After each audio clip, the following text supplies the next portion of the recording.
اور بذریعہ طاقت منکر کے ابطال کے حوالے سے دلیل دی جاتی ہے، تو اس بارے میں پھر آپ کیا فرمائیں گے؟ ویسے تو ان لوگوں نے 4 دلائل پیش کیے ہیں، یعنی دینی دلائل کی میں بات کر رہا ہوں، بہت سے دوسرے دلائل بھی اس معاملے میں سامنے آئے ہیں، ان کا بھی جائزہ لینا چاہیے، لیکن چونکہ آپ نے اس وقت اس حدیث کے حوالے سے سوال کیا ہے تو حدیث کے بارے میں ایک اصولی بات سمجھ لینی چاہیے۔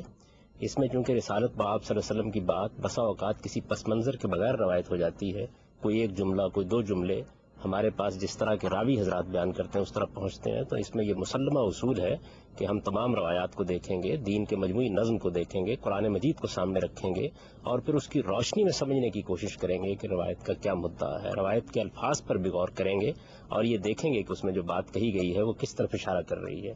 تو میرے نزدیک اس روایت پہ ہر آدمی کے دائرہ اختیار میں اس کی ذمہ داری بیان ہوئی ہے۔ دائرہ اختیار کا مطلب یہ ہے کہ اس دائرے میں قانون کے لحاظ سے، اخلاق کے لحاظ سے، دین کے لحاظ سے آپ کو یہ حق دیا گیا ہے کہ آپ کوئی اقدام کر سکتے ہیں۔ ایک باپ اپنے گھر میں جو اختیارات رکھتا ہے وہ اور نوعیت کے ہیں، ایک شخص اپنے ادارے میں جو اختیارات رکھتا ہے وہ اور نوعیت کے ہیں، اور ایک نظم ریاست اپنے حدود میں جو اختیارات رکھتا ہے وہ اور نوعیت کے ہیں۔ تو جہاں جہاں پر بھی آپ کا دائرہ اختیار وجود میں آتا ہے اس میں رسالت مآب صلی اللہ علیہ وسلم نے یہ فرمایا ہے کہ اگر تم کسی برائی کو دیکھتے ہو تو ایمان کا تقاضا یہی ہے کہ پھر اس کو روک دو، کیونکہ وہ تمہارے دائرہ اختیار میں ہوئی ہے، اور اگر ہمت نہیں ہے، حوصلہ نہیں ہے تو پھر تم زبان سے اس کو برا کہو، اس کی بھی ہمت نہیں رکھتے تو پھر دل میں برا سمجھو، اور یہ ایمان کا کمزور ترین درجہ ہے۔ تو اس میں دائرہ اختیار کے اندر کے حدود بیان کیے گئے ہیں، اس سے باہر کی کوئی بات نہیں کہی گئی، ورنہ تو دنیا میں ایک فساد پیدا ہو جائے گا۔ میں اپنے گھر میں ایک کام کروں گا، آپ میرے گھر میں آ کے منکر کا ازالہ کر دیں گے۔ اگر میں نے اپنے ہمسائے کا کوئی حق ادا نہیں کیا تو کوئی دوسرا آدمی میرے اوپر ہو سکتا ہے بندوق تان کے مجھ سے کہے کہ تم کو یہ حق ادا کرنا چاہیے۔ ظاہر بات ہے کہ یہ چیز فساد پر منتج ہوگی، اس وجہ سے رسالت مآب صلی اللہ علیہ وسلم کے اس فرمان کو سمجھنا چاہیے کہ اس میں کیا بات کہی گئی ہے، یہ ہر انسان کے دائرہ اختیار میں اس کی ذمہ داری بیان کی گئی۔ امیر العظیم صاحب، اس اصول سے آپ کس حد تک اتفاق کرتے ہیں اور جامعہ حفصہ کی طالبات کے اقدامات کو آپ کیسے دیکھتے ہیں؟ میرا خیال یہ ہے کہ غامدی صاحب نے جو کچھ فرمایا ہے اس میں تھوڑی سی کمی ہے، اس میں کوئی شک نہیں ہے کہ وتواصوا بالحق اور امر بالمعروف ان سب کاموں کے لیے نصیحت، مشورہ، تبلیغ یہ ابتدائی چیزیں ہیں، اور اس میں حکمت اور دانائی پیش نظر رکھنی چاہیے، لیکن ان مقاصد کے حصول کی آخری شکل تک پہنچنے کے لیے جدوجہد، کشمکش، جہاد، قتال یہ سارے مراحل آتے ہیں۔ اگر آپ ان مراحل سے انکار کر دیں گے تو جو اسلامی ریاست کا قیام اور اس کی بقا ہے وہ ممکن نہیں ہوگی۔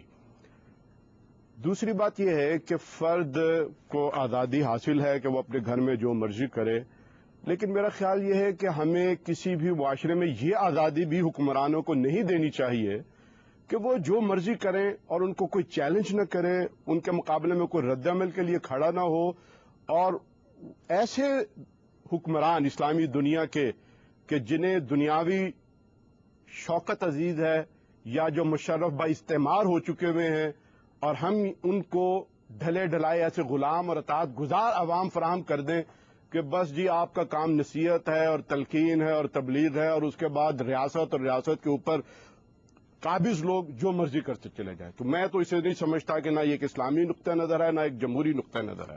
لیکن ہمارے معاشرے کے اندر چونکہ ہر چیز آئین اور قانون کے مطابق نہیں ہے، اور یہاں پر رول آف لا نہیں ہے، یہاں رولرز لا ہے، تو آپ کو اس سچویشن کو تبدیل کرنے کے لیے نصیحت، تلقین اور ترغیب سے آگے بڑھ کر جدوجہد کا میدان گرم کرنا ہوگا۔ ناظرین، گفتگو جاری ہے، ہمارے ساتھ رہیے، واپس آتے ہیں ایک مختصر سی بریک کے بعد۔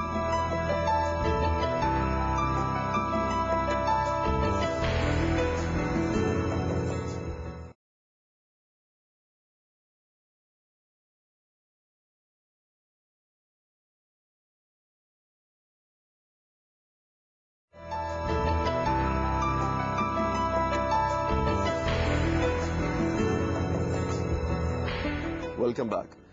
جی حافظ صاحب، آپ نے دونوں حضرات کی گفتگو سنی، اس بارے میں آپ کی رائے کیا ہے؟ دیکھیے، اس سلسلے میں پہلے تو بنیادی طور پہ یہ عرض کرنا چاہوں گا کہ امر بالمعروف اور نہی عن المنکر کا حکم جو ہے کیا وہ عام ہے یا اس کے دائرہ کار، جیسا کہ غامدی صاحب نے کہا، دائرہ اختیار کے اعتبار سے اس کے مدارج میں فرق ہے۔ میری رائے میں حدیث مبارکہ میں جو الفاظ آئے ہیں وہ عموم کے ہیں. من رعا منکم منکرا فلیغیرہ بیدی، یعنی یہ ایک ہی شخص کے 3 مدارج بیان کیے جا رہے ہیں. اگر وہ ہاتھ سے استطاعت رکھتا ہے تو ہاتھ استعمال کرے، اگر وہ اس سے کم رکھتا ہے تو زبان پہ آ جائے، زبان سے کم ہے تو وہ دل سے اس کو برا جانے.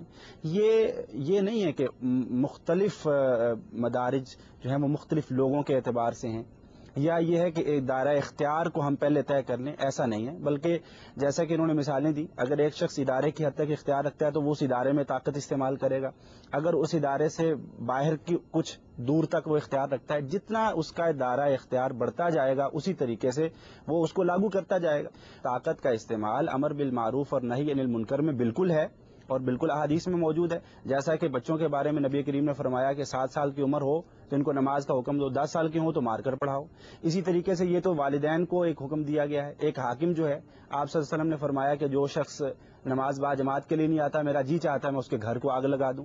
اسی طریقے سے فقہاء نے، علماء نے اس بات پہ بالکل اتفاق ہے کہ اگر آپ کسی جگہ پہ آلات موسیقی یا اس طریقے کے دیگر چیزیں دیکھتے ہیں جو شریعت کے بالکل منافی ہیں، آپ ان کو توڑ سکتے ہیں اور ان کے توڑنے پہ کوئی تاوان نہیں ہے. یہ اس صورت میں. اور پھر باقی انہوں نے بات یہ کہی کہ اس سے فتنے پیدا ہوتے ہیں، تو یہ علماء نے باقاعدہ شرط رکھی ہے کہ آپ کے اس تغییر منکر میں اگر فتنے کا اندیشہ ہے تو آپ نہ کریں. اس صورت میں آپ پر وہ فرض نہیں ہوگا. وہ اسی صورت میں ہے کہ آپ کا قدم جو ہے وہ مثبت انداز میں اٹھتا ہے اور اس کے مثبت اثرات نکلتے ہیں. اگر یہ اندیشہ ہے کہ آپ کے اس تغیر منکر کی صورت میں 4 سٹیجز بیان کیے ہیں ابن قیم نے. انہوں نے کہا ایک یہ ہے کہ آپ منکر کو مٹائیں تو اس کی جگہ پہ معروف آ جائے. دوسرا یہ ہے کہ آپ منکر مٹائیں اور منکر ختم ہو جائے، کوئی اور چیز نہ آئے. تیسرا یہ ہے کہ اس منکر سے ایک چھوٹا منکر وجود میں آ جائے. اور چوتھا یہ ہے کہ اس منکر کو مٹائیں گے تو اس سے بڑا منکر وجود میں آ جائے. تو ہر ایک کے اپنے اپنے احکامات ہیں. اگر آپ مٹا سکتے ہیں، طاقت سے مٹا سکتے ہیں، آپ کے پاس حکومت موجود نہیں ہے، اس سے کوئی خطرہ پیدا نہیں ہو رہا، اس سے کوئی فتنے کا اندیشہ نہیں ہے، آپ بالکل طاقت استعمال کریں گے. استطاعت کو آپ دائرہ اختیار کے معنی میں لیتے ہیں، کیونکہ پولیٹیکل تھیوری میں یہ لفظ فرق کیا جاتا ہے. بعض دفعہ آپ کو معاشرتی یا قانونی اختیار نہیں ہوتا، لیکن بہرحال آپ طاقت رکھتے ہیں. تو آپ استطاعت سے مراد میری نظر اختیار میں کسی قانون اور معاشرتی اصول کی قطعاً کوئی حیثیت نہیں ہے. میں یہ سمجھتا ہوں کہ شریعت کیا کہتی ہے.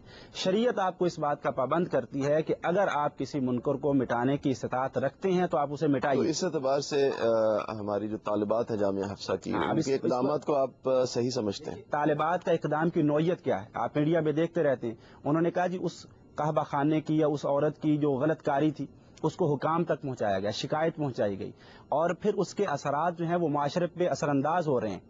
اس محلے کے لوگوں کے انٹرویوز آئے ہیں ٹی وی کے اوپر. انہوں نے کہا جی بالکل ہم اس سے پریشان ہیں. حکام سے رابطہ کیا گیا، انہوں نے کوئی ازالہ نہیں کیا.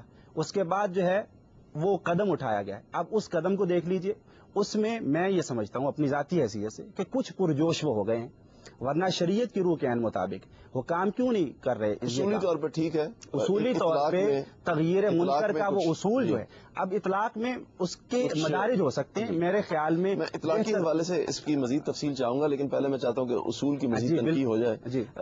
غامدی صاحب، آپ نے دونوں حضرات کی بات سنی، آپ ان کے حوالے سے کوئی مزید وضاحت فرمانا چاہیں گے؟ جو بات امیر العظیم صاحب نے فرمائی ہے وہ ایک بالکل مختلف بات ہے. دیکھیے، بات یہ ہے کہ جب کوئی حکومت قائم ہوتی ہے، اس حکومت کے خلاف آپ جدوجہد کرتے ہیں. انہوں نے فرمایا کہ اس میں قانون کی حکمرانی قائم نہیں ہے، لوگوں نے اپنی زبان کو قانون بنا لیا ہے. اس کی آخری شکل بادشاہت یا آمریت ہو سکتی ہے. یہ بھی مسلمانوں کے مختلف ادوار میں قائم رہی ہے. اب سوال یہ ہے کہ اس طرح کی حکومت کو بدلنے کے لیے آپ جدوجہد کرتے ہیں. اس جدوجہد سے کسی کو اختلاف نہیں ہے. خود ہمارے ملک میں آپ جانتے ہیں کہ آئین توڑ دیا جاتا ہے. میں تو ہمیشہ یہ کہتا ہوں کہ آئین ایک مقدس دستاویز ہے. جب یہ توڑ دیا جاتا ہے تو پوری قوم کو اس کا ماتم کرنا چاہیے. اس بات کا حق اللہ تعالیٰ نے اپنے دین میں کسی شخص کو نہیں دیا کہ وہ بندوق کے زور کے اوپر حکومت پر قبضہ کر لے. ہمارے دین میں یہ اصول طے کر دیا گیا ہے کہ امرہم شورا بینہم، مسلمانوں کا نظم اجتماعی ہر حال میں ان کی رائے اور ان کے مشورے کی بنیاد پر قائم ہوگا.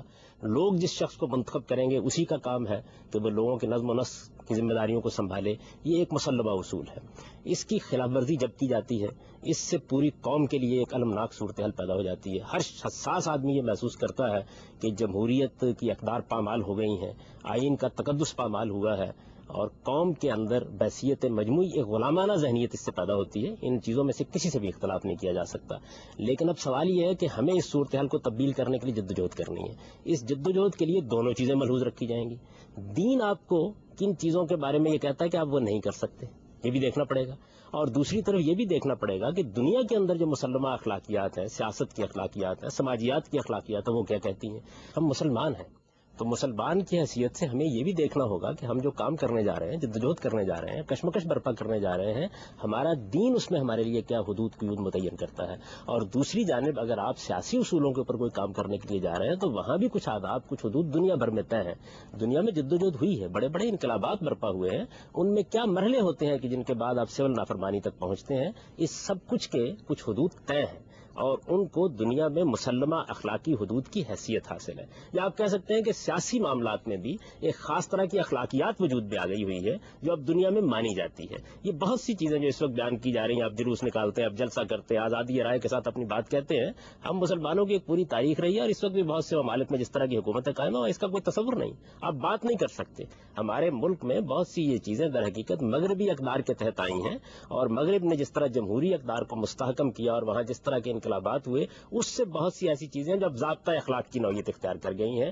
لیکن ہمیں تو سب سے پہلے یہ دیکھنا ہے، جہاں سے آپ نے سوال اٹھایا کہ ہمارا دین ہمیں کیا کہتا ہے.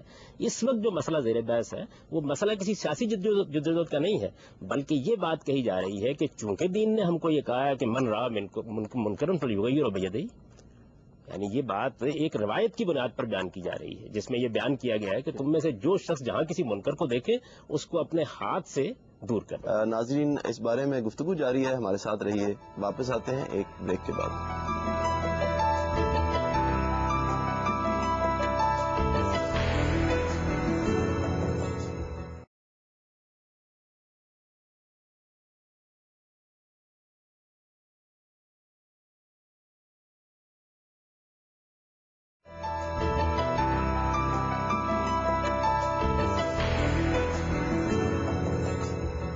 Welcome back. غامدی صاحب، دوسری بات بھی بیان کی جا رہی ہے کہ کیونکہ حکمران جن کی یہ ذمہ داری ہے وہ اس کو نہیں کر رہے اس ذمہ داری کو ادا، بلکہ اس کے خلاف فیصلے دے رہے ہیں، وہ ظالم ہیں، کیونکہ قرآن یہ کہتا ہے کہ من لم یحکم بما انزل اللہ، تو وہ ظالم ہے، فاسق ہے.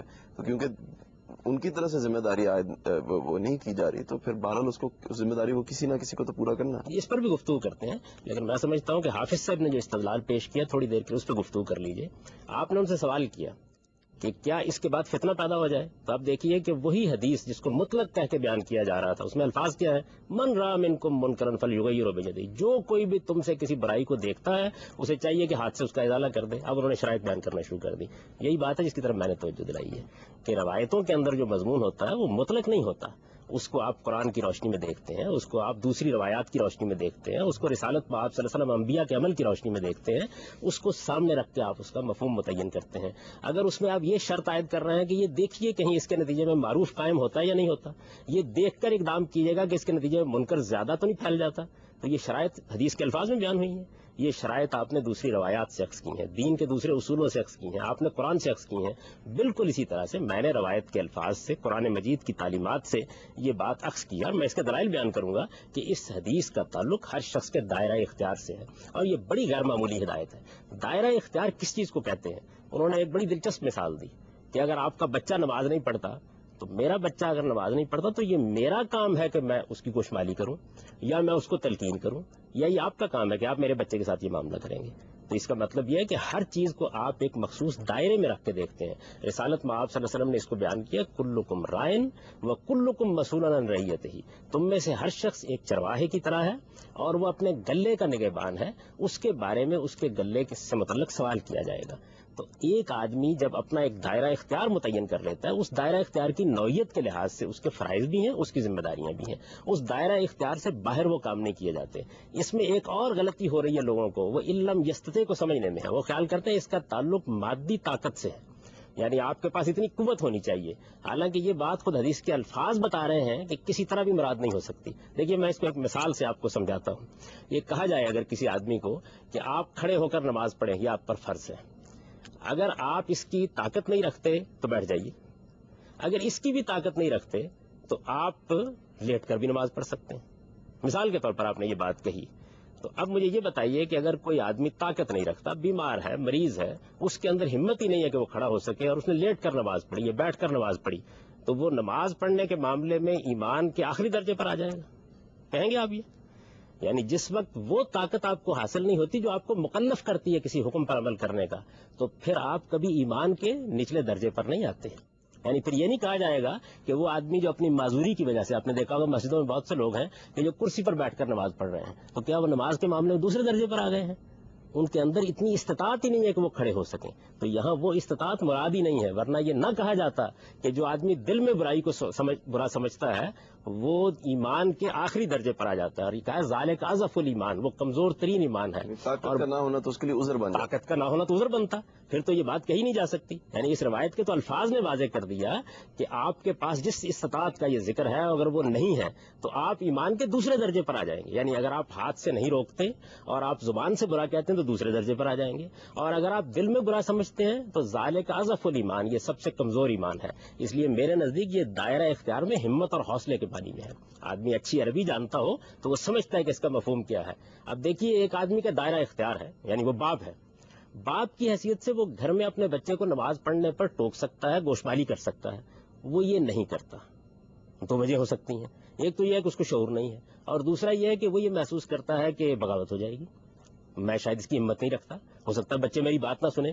یہ وہ استطاعت ہے جس کو یہاں مراد لیا گیا ہے. اسی وجہ سے جب آدمی اس معاملے میں خوف زدہ ہو کر اپنے دائرہ اختیار میں بھی کمزوری دکھاتا ہے تو پھر وہ ایمان کے نچلے درجے کی طرف گر جاتا ہے. یہ تو روایت کے الفاظ پر میں آپ کو غور کی دعوت دے رہا ہوں کہ اس کو بالکل غلط سمجھا گیا ہے، اس میں استطاعت کا یہ مفہوم ہی نہیں ہے. صاحب اس کے دوسرے پہلوؤں پہ بھی میں چاہوں گا کہ آپ مزید روشنی ڈالیں، لیکن اس سے پہلے میں چاہتا ہوں کہ امیر العظیم صاحب کے جواب میں ایک پہلو ایسا رہ گیا تھا کہ جو سامنے نہیں آیا. میں نے یہ پوچھنا چاہتا آپ سے کہ ہماری ان طالبات کے اقدامات کو آپ کیسے دیکھتے ہیں؟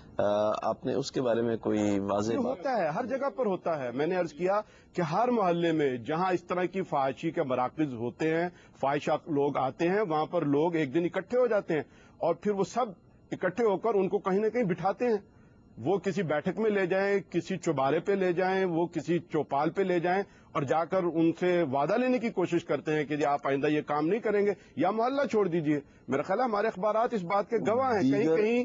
کہیں مطلب ڈیلنگ میں ضرورت سے زیادہ واقعات جو ہے وہ ہاتھ سے بھی نکل جاتے ہیں، پھر پولیس انٹر ہو جاتی ہے یا اور دیگر قانون نافذ کرنے والے ادارے اس میں جمپ ان کر جاتے ہیں. اصولی طور پر آپ کے نزدیک میں سمجھتا ہوں کہ یہ ایک قانون سے ہٹ کر ایک رواج ہے، اور قانون کا سورس جو ہے وہ ایک ریت، روایت اور رواج ایک مطلب مانی جاتی ہے. اس لیے اس میں کوئی ہچکچاہٹ نہیں، اور یہ علاقے پہ ڈیپینڈ کرتی ہے. مثلا صوبہ سرحد میں یہ فوراً ہو جائے گا، البتہ کراچی اور اسلام آباد کے اندر یہ ذرا وقت لگے گا کہ وہ ایک واقعہ نہیں کئی واقعات ہو جائیں گے تو پھر لوگ جو ہے وہ اس میں بھی کوئی بات مانے نہیں ہے کہ آپ کسی گھر میں داخل ہو جائیں اس کی پرمیشن کے بغیر. دیکھیے میں پھر عرض کرتا ہوں کہ انہوں نے کسی کو اغوا نہیں کیا، محلے دار اکٹھے ہوئے ہیں، محلے داروں نے ان کو بلایا ہے اور ان کو ساتھ لے کر آئے ہیں. اگر تو آپ اس پورے واقعے کے اندر حوصلہ شکنی کرنے چاہتے ہیں ان لوگوں کی کہ جنہوں نے ایک برائی کو راستہ روکا ہے، اور حوصلہ افزائی کرنا چاہتے ہیں ان لوگوں کی کہ جو بدی کے اندر مبتلا ہیں، تو آپ خود فیصلہ کر لیجئے کہ جی کس نے غلط کیا اور کس نے درست کیا. جی امیر العظیم صاحب، اس میں بہت سے اور پہلو ہیں جن کے بارے میں مزید سوالات میں کرنا چاہوں گا، لیکن ناظرین ان سوالات کو ہم کریں گے ایک چھوٹی سی بریک کے بعد.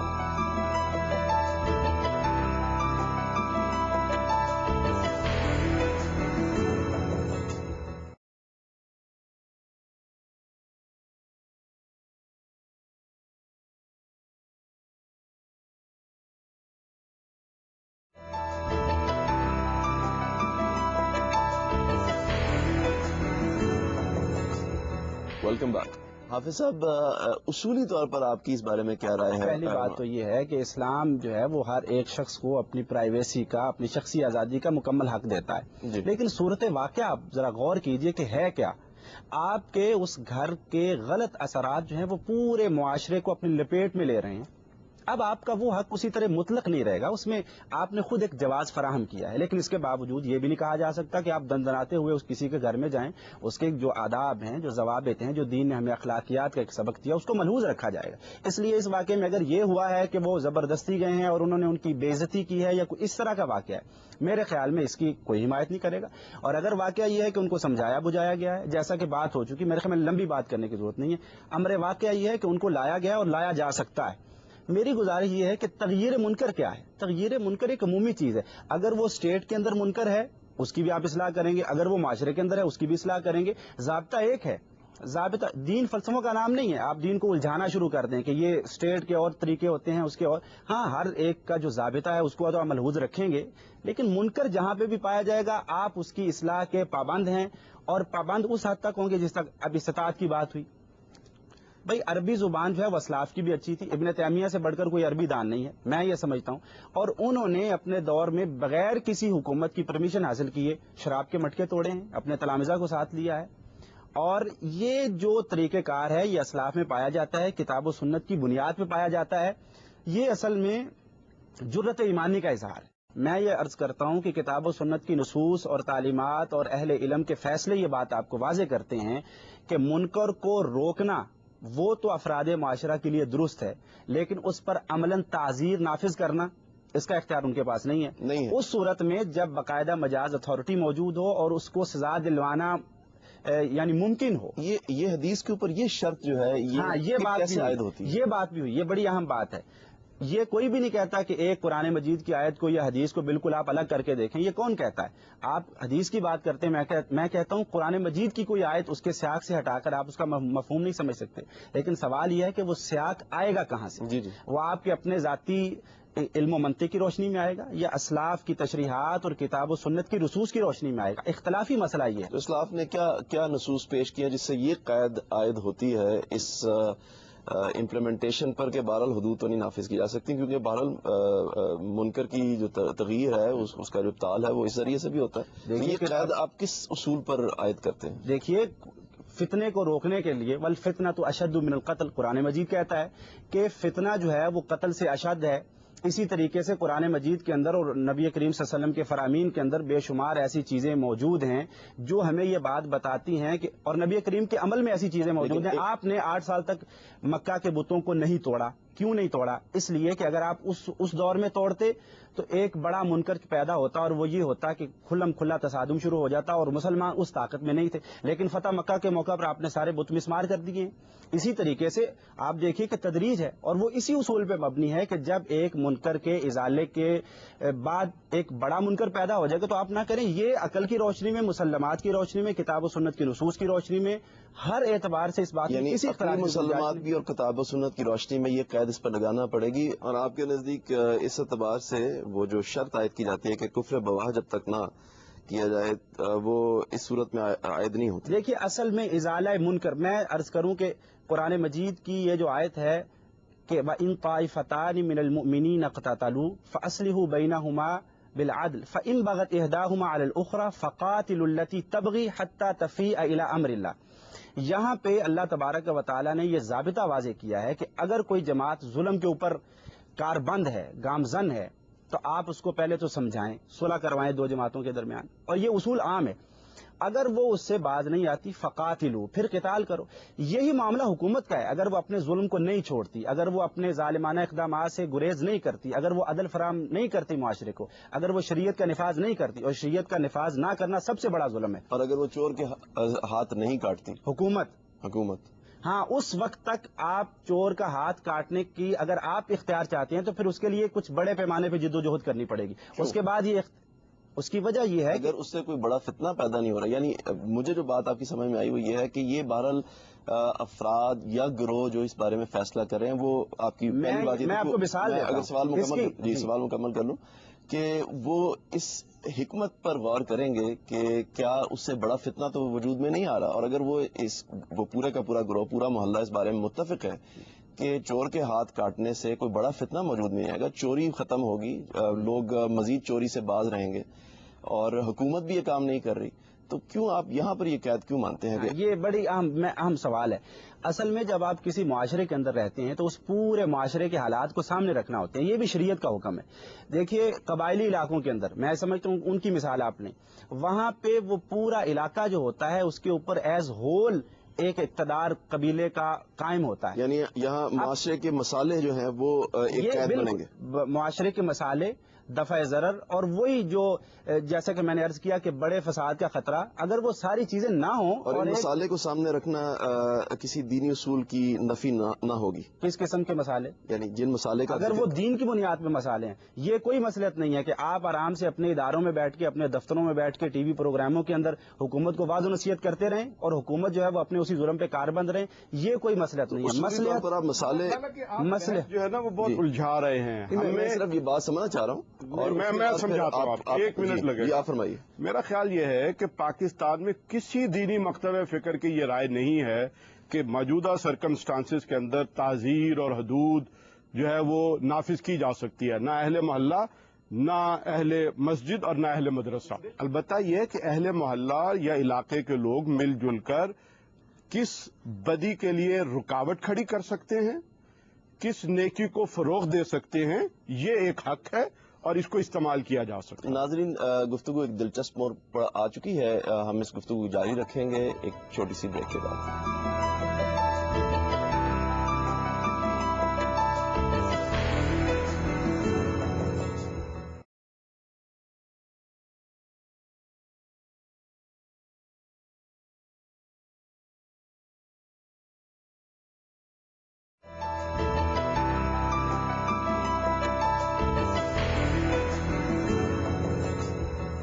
ناظرین، منکر کی تغییر کے بارے میں گفتگو جاری ہے.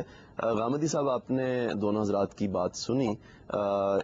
اس قید کو تو یہ دونوں حضرات تسلیم کرتے ہیں کہ حدود کے نفاذ میں یا کسی سزا دینے کے نفاذ میں تو یہ نہیں کہہ رہے کہ کسی کو حق حاصل ہے، لیکن باقی معاملات میں کچھ چیزوں میں معاشرے کا اپنا رواج اس کی اجازت دیتا ہے اور خود امر بالمعروف اور نہی عن المنکر کے حکم کا تقاضا بھی یہ ہے کہ کسی ایک دائرے کے اندر یا کسی محدود دائرے کے اندر تو لوگ اپنے حق کو استعمال کریں. اس بارے میں آپ کیا فرماتے ہیں؟ امیر العظیم صاحب نے جو مثالیں دی ہیں، یہ مثالیں ہمارے ہاں معاشرے کی روایت میں رہی ہیں.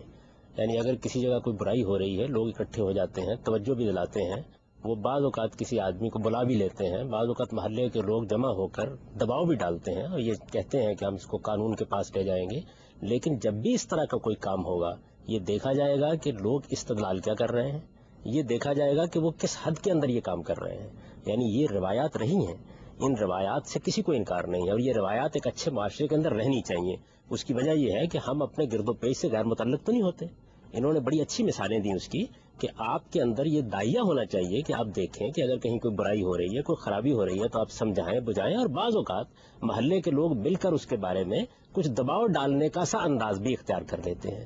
لیکن ہر جگہ اس بات کو ایک مسلمہ طریقے پہ مانا جاتا ہے کہ آپ نے حدود سے تجاوز نہیں کرنا، قانون کو آپ نے ہاتھ میں نہیں لینا، کسی شخص پر آپ نے تشدد نہیں کرنا، کسی آدمی کو آپ نے پکڑ کر اپنے گھر سے زبردستی نہیں نکال لینا، بلکہ جو محلے کا ایک دباؤ ہوتا ہے اس سے آگے آپ نہیں بڑھیں گے. اگر فرض کر لیجئے کسی وقت لوگ اس سے آگے بڑھ گئے ہیں تو جیسے ہم اس پر تنقید کر رہے ہیں بالکل اسی طرح اس پر بھی تنقید کریں گے. اور مجھے پورا اطمینان ہے کہ امیر العظیم صاحب بھی جب حدود سے بات متجاوز ہوگی تو اس پہ تنقید ہی کریں گے.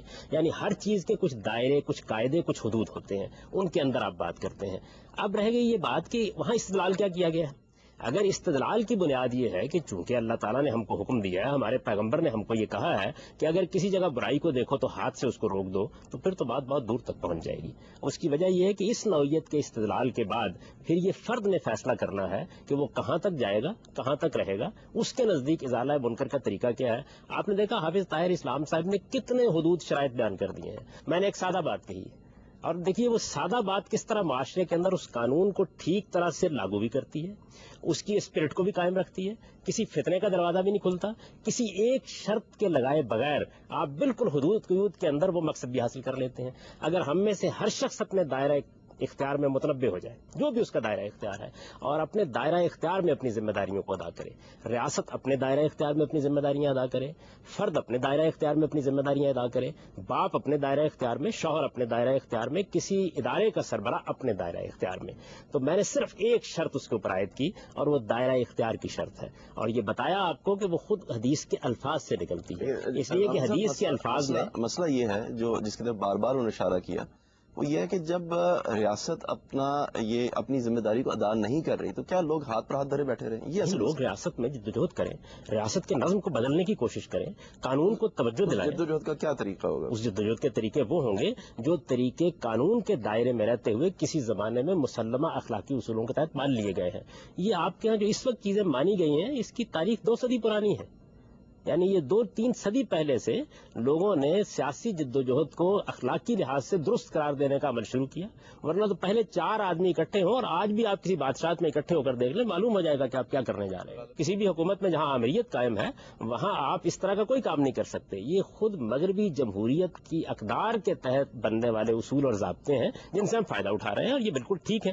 تو جدوجہد کریں گے، جدوجہد کرنے کے لیے سیاسی طریقے اختیار کریں گے۔ سیاسی جدوجہد ہمیشہ قانون کے دائرے میں رہ کے کی جاتی ہے، قانون کو توڑنے کا موقع آتا ہے اس کے لیے بھی کچھ حدود شرائط ہے۔ ابن تیمیہ کی انہوں نے مثال دی شراب کے مٹکے توڑنے کی۔ بات یہ کہ ابن تیمیہ نے یہ کن کا حالات میں کیا، ان کو ریاست کی طرف سے کیا اس کا حق حاصل تھا یا نہیں حاصل تھا، ریاست کا اپنا دائرہ اس وقت کیا تھا، یعنی ظاہر ہے کہ یہ تمام چیزیں دیکھی جائیں گی۔ اور ہمیں تو سب سے پہلے یہ دیکھنا ہے کہ ہمارے پیغمبر نے، انبیاء علیہم السلام نے، خود قرآن مجید نے کیا حدود کی ہدایت کیے ہیں۔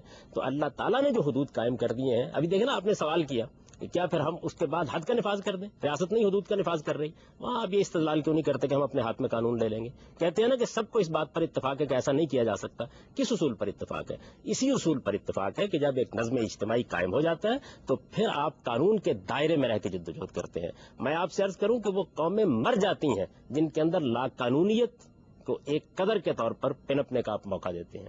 انبیاء علیہم السلام کی جدوجہد ہمارے سامنے ہے۔ میں یہ عرض کرتا ہوں کہ سیدنا مسیح علیہ السلام کو دیکھیں، کہاں پیدا ہوئے ہیں؟ ایک مسلمان قوم میں۔ کس دور میں ہوئے ہیں؟ رومیوں کی حکومت اس وقت وہاں قائم تھی، یروشلم پر رومیوں کا قبضہ تھا۔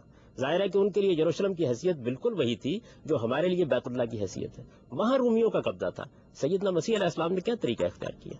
تو جو طریقے انبیاء علیہم السلام نے اختیار کیے ہیں ان میں ہمیشہ اس چیز کا لحاظ رکھا ہے کہ آپ اپنی دعوت کو دعوت کے حدود کے اندر رکھیں۔ اس کی تو مثال حافظ صاحب نے دی نا جی کہ مکہ کے اندر بھی جب حضور کے لیے طاقت کے اعتبار سے ممکن نہیں تھا تو انہوں نے ایک دوسری اسٹریٹجی اختیار کی، لیکن جب آپ اس کو کر سکتے ہیں اور لوگ یہ محسوس کر رہے ہیں کہ معاشرتی مسئلہ کہ یہ منافی نہیں ہے تو پھر کم از کم اس دائرے کی حد تک کیوں نہیں منکر کی تغیر کی جا سکتی؟ اس کا میں نے تو ایک ہی سادہ بات کہی ہے اور آپ سے یہ عرض کیا ہے کہ رسالت میں آپ صلی اللہ علیہ وسلم کا یہ حکم جو اس وقت زیر بحث ہے اس کا تعلق دائرہ اختیار سے ہے۔